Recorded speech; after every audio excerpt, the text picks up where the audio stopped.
Bless your lovely hearts, beloved.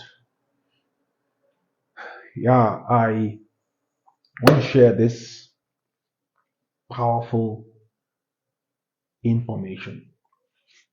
Powerful information. I've been on this for some time now. And like I'll always say, this is a massive, massive vibration. It is not just shared within and around this platform or this missive. It is a global vibration. I'm going to drop it here. And if you find this piece, take a listen with an open heart. Already there's a transmission within the portal of life as regards this. Okay? If we are in tune with life, there's always a transmission going on. A transmission is going on consistently. Time is serving it within the portal of life. We are in tune with life flow. We get these updates. Okay. And if we are willing, we engage with these updates and we now begin to process them as they find experiential expression, in the flow of our lives and all. So take a listen. I beg you. This is very important. Don't play with this information. Okay. Now, this is something that I have noticed. I know this has been shared possibly by quite a number of folks around the globe. Okay. But this is more like an updated version of it. Having me to say that. Okay. Now, there is this I've noticed very strongly. Very strongly. Folks are more concerned about their mental growth and their physical growth. Let me take it again. Folks are more concerned about their mental and physical growth. More of what is obtainable is the physical growth. The physical growth is the norm. People are more concerned about physical growth, physical well-being, so to speak. That is where a lot or majority are attached to the physical sense of life. People grow physically. People know how to grow physically.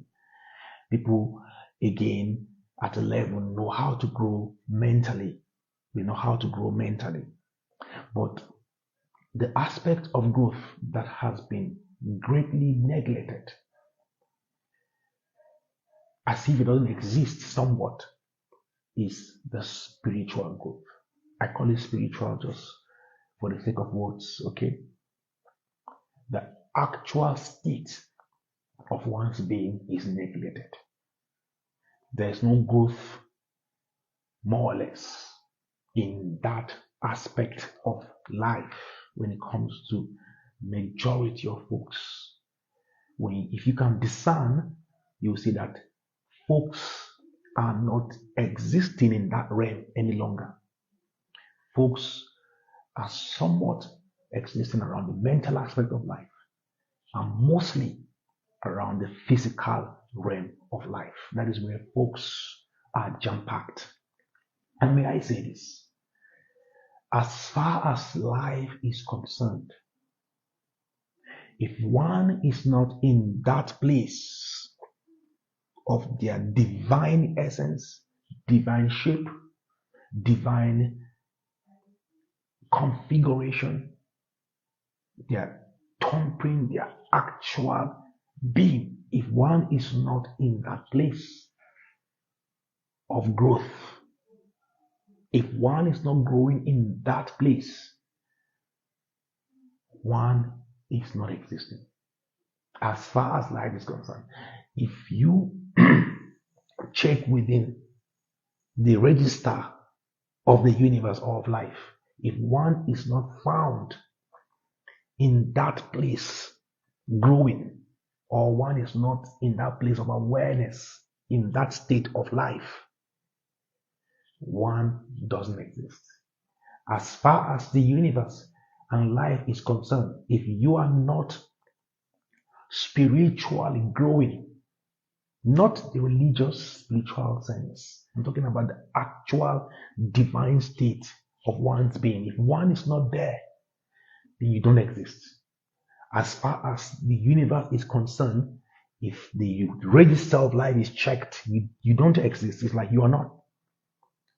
It will go like, well, this person is existing somewhere, is here, is there. No, check the record. If you check it, you can't find this being, because you are your divine self. The divine essence is who you are. So once you are not there, you are not. That's the actual death. People think the actual death is when somebody falls physically and dies. No, that is not the actual death. The actual death is when one is not conscious of their divine state. That is when somebody has died. Yes. Let me give an example. That's a portion in scriptures.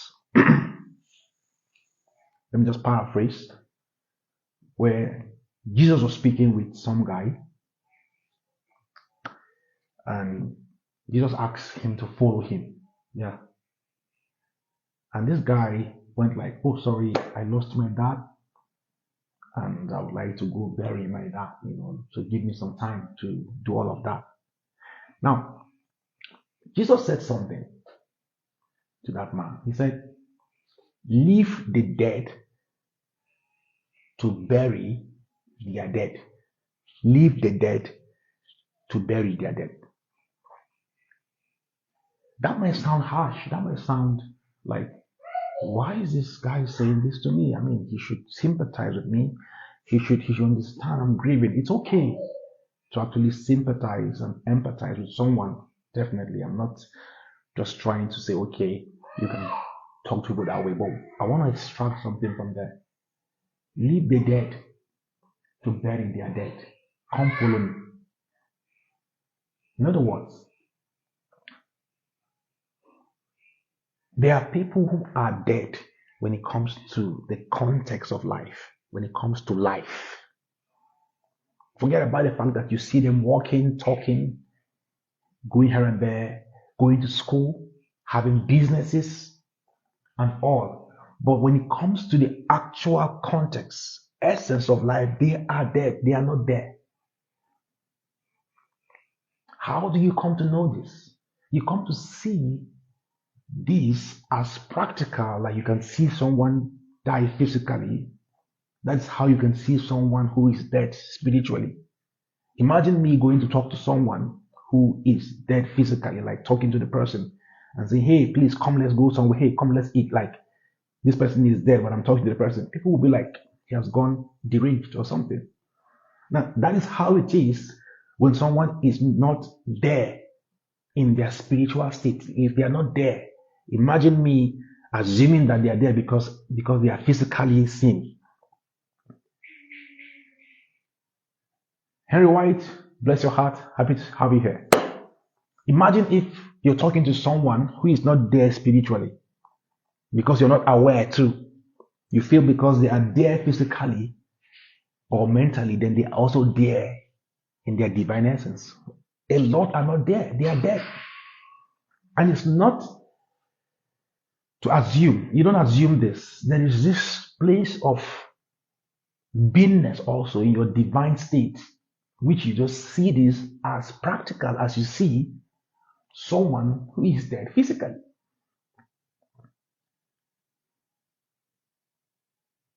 So Jesus said to the man, leave the dead to bury their dead.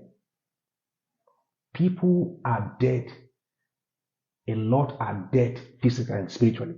They are only alive in the physical and mentally. But they are dead in the actual place where life flows from. So as far as life is concerned, they are not.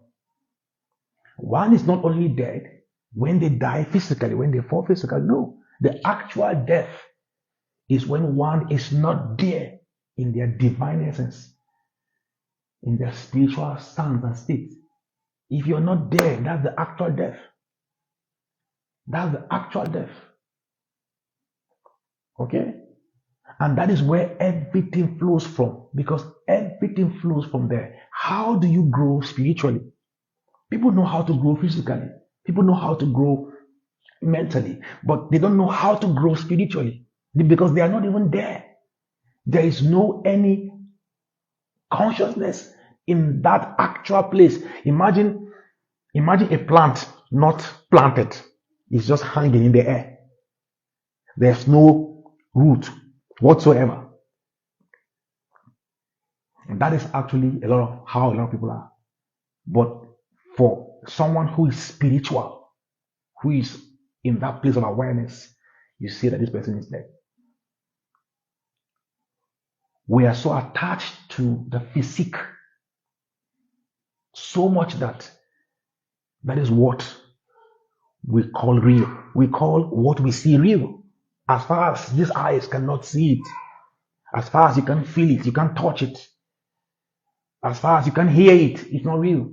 That is because we are so bankrupt spiritually, and we are engaged and invested massively in the realm of form and physicality. So there is no any spiritual essence, there's no spiritual transaction, there's no spiritual engagement, there's no spiritual investment. We are only invested in the physical realm, massively glued and attached to the physical realm. So you see a lot of people who are already dead. They are registered dead already in the realm of the spirit. We see them walking. Some are even presidents. Some are even managers, CEOs, business gurus. In every field of life, you have people who are already dead, who are dead spiritually.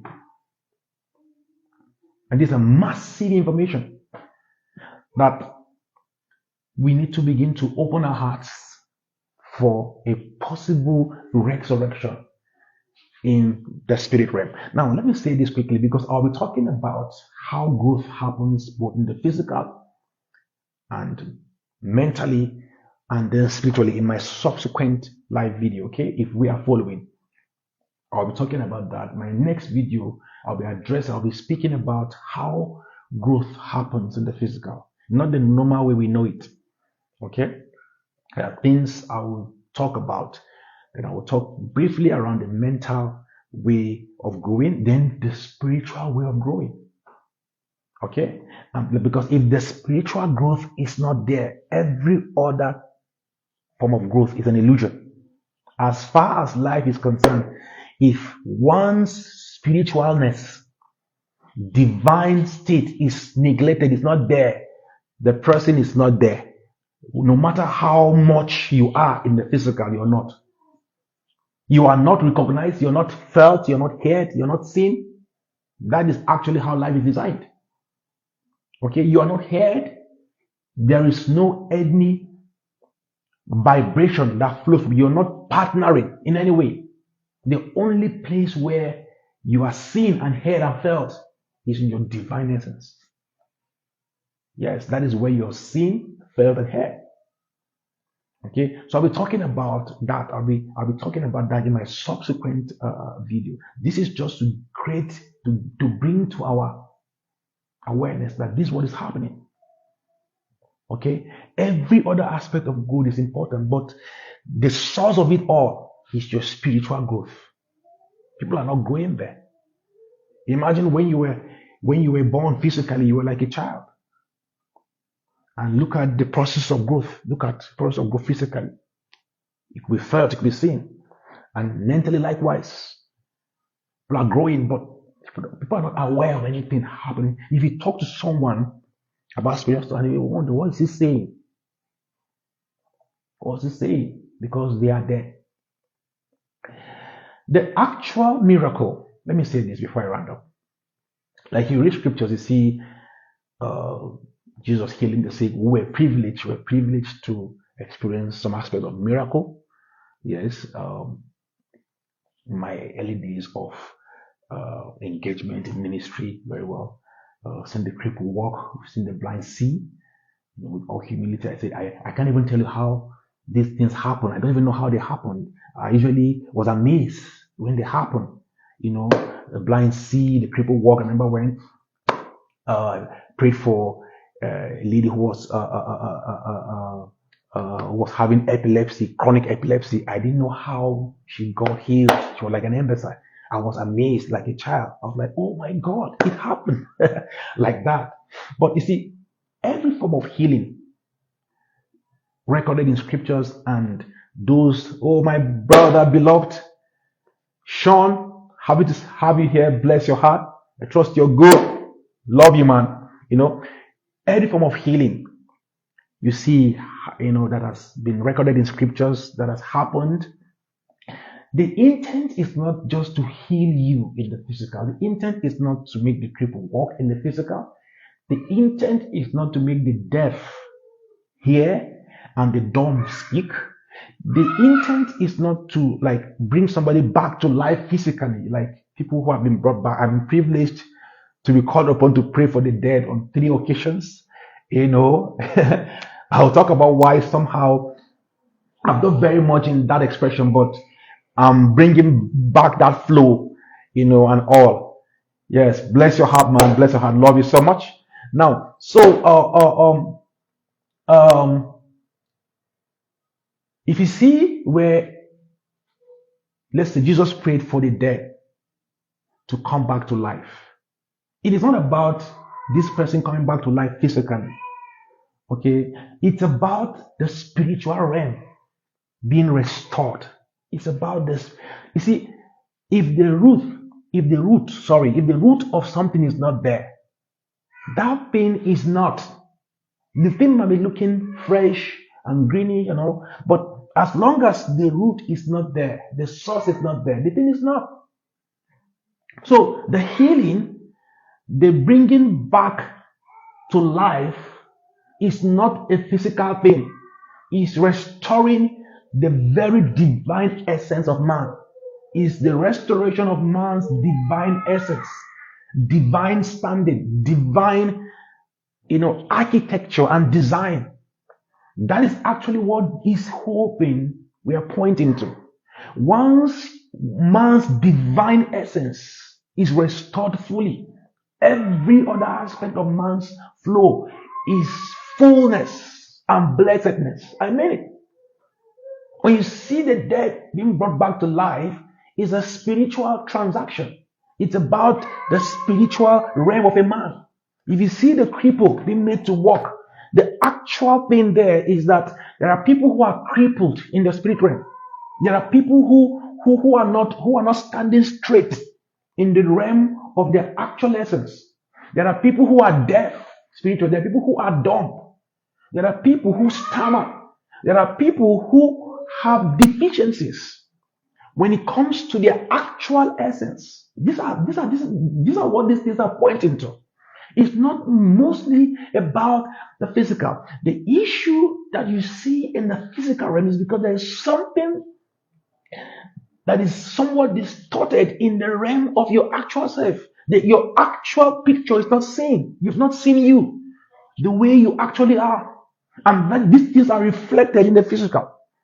They're reflected in your mental capacity.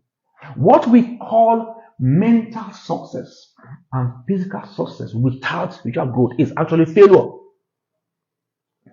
It's actually failure. When we begin to come from our actual flow of being, then we'll see the massiveness of life. We'll see how life is so massive beyond words. We've not come from there yet. The day will come from who we are. The day we'll be resurrected. The day we'll be made to walk spiritually, to hear spiritually, to speak spiritually. The day will become fruitful. When somebody is not fertile physically, is mostly a pointer to their spiritual fertility and fruitfulness. We're going back to basics. We're going back home. We're coming back home. Charity begins at home. At home. Home is your default state, your organic essence. That is in timelessness, that you, that is, that very you. No wonder Christ prayed a prayer. I love that guy. He said, Father, the glory you gave me, the glory you gave me before time began. I want these guys to have that glory. I want these guys to experience that glory. Father, the glory that you gave me before time started. This was Jesus praying. Let these guys, let them also partake of it. Let them come to that realm. The glory that you gave me before time began. Let them come to it.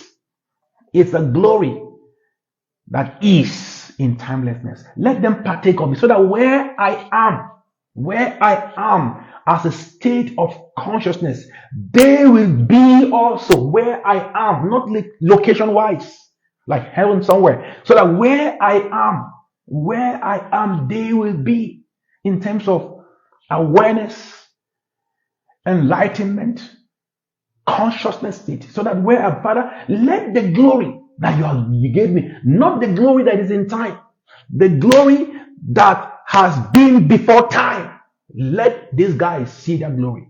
That's my prayer for everybody. See the glory that is of the life that you are, not the fading glory. That's a glory that fades. That's the one people are investing themselves in, the fading glory. Just the physical sense of life, the mental sense of life. There is this other glory that doesn't fade. It's ever evolving, ever newness. That is where you see depths of intelligence, civilization flows from there. What you see is like a mirage right now. Let me say amen to this. Okay? Like I said, I'll be talking about how to grow, okay? In my next video. Hopefully, I should do that on Saturday. Yes, that's tomorrow. Possibly, I trust to do that on Saturday. If it doesn't happen on Saturday, it's going to be on Monday. Yes, I'll do that, okay? This is just to give us an understanding, guys, that there's a place in the spirit. That is where you are. That is what makes for everything that you are, okay? Come back home. Come back home. Come back home. Unlearn all of these attachments, all of this anxiety trying to make it. Yes, it's okay. We're all partners, but we partner more when we are home. Home. When we are in that which we are, we transact more, we express more. There's something that I found. There's something that I found. What will fail me? There's something that I found, and I trust that the universe will hear. Let them that have ears from within hear what the Spirit is saying. Let them that can hear. There's a vibration. Something is being transmitted. There are updates. Something massive is being transmitted within life's portal. Open up your heart. You hear. Open up your heart. I will talk about us. And as I'm speaking, I trust that the dead will come back to life. The dead in the spirit. And of course, when these things are in place, what we call miracle, we become a norm. This was why somehow I took a break from, I remember then we want to pray for the sick. We take time to fast. We take time to prepare. If one happens, we are surprised. We're like, wow. I remember when I prayed for someone who had a terminal disease. Let me just say it quickly. I went to the family. I was being called upon to pray for people. But deep within me, I had this struggle because I would take time to fast and pray before I do that. Remember, I went to pray for this woman. The first time, nothing happened. I was called upon again after some months or so. I went again, nothing happened. Took time again to fast, and I prayed, and I went back. This time when I went, I had a word of knowledge. They had a daughter who had this eye problem, and she was kept indoors. Water comes out from her eyes like that. I just, got the knowledge via the Spirit. And I told them, I said, you have a daughter. And I explained to them, and they said, wow, yeah, that's to bring out. Somehow, not only the woman was resisting because she had in her heart given up on life. She was becoming suicidal. So her mind was closed. She wasn't open for anything. So that happened to let her know that it wasn't as if there wasn't healing for her, just because her mind has been closed. So when her daughter was brought out, right there, I prayed for her and she got her healing. Her eyes were restored. Today, that lady was being a graduate. Yeah, she's a graduate today, working somewhere. Bless her heart. And this woman started crying and her heart became open. And she got her healing. She had a terminal disease. And from that day, according to her, she said she prays for her children for healing. Her faith was so stirred and revitalized. Oh, glory to the Father. Oh, glory to the Father. I'm just recalling those days, man. You know, more and more and more will be transacted, guys. I mean it. Listen to this and drop your comments. Please share this video, okay? I'll be coming to talk about this growth, okay? Again, right? How it happens. Bless your lovely, lovely heart as you listen to this. Keep an open heart and share this video as much as you can. I love you so much. Keep being, keep an open heart, and cheers.